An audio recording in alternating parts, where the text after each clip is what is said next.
Pre mňa je to sila, rešpekt a sloboda. Používaš vietor, vodu, viacej netreba nič.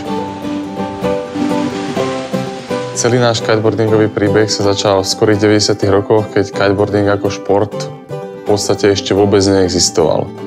Otec vtedy pracoval v americkej spoločnosti sídliacej na Slovensku, vyrábajúcej windsurfingové plaváky. Táto firma neskôr skrachovala. Otec prevzal niektorých zákazníkov, niektoré windsurfingové značky a začal pre nich vyrábať sám. Konkrétne v roku 2001 sme sa rozhodli, že do kiteboardingu vstúpime s vlastnou značkou Crazyfly. Crazyfly je rodinná firma. Otec sa zaoberá vývojom produktov. My 4 bratia máme podelený marketing, predaj, IT technológie a grafiku.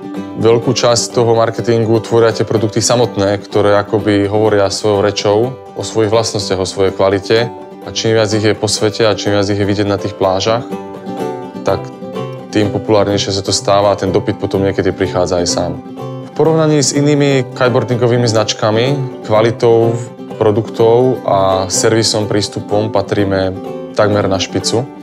Tým, že nie sme veľkí, nikdy nemôžeme byť arogantní a ten prístup musí byť individuálny. Častokrát sa stane, že uznáme aj reklamáciu, o ktorej si myslíme, že by reklamáciou nemala byť, že tí zákazníci to vnímajú, že sme im pomohli, že sme vyriešili ich problém a potom, keď budú na budúce zvažovať, že akú dosku alebo kite si majú kúpiť, tak verím, že sa vrátia ku Crazyfly.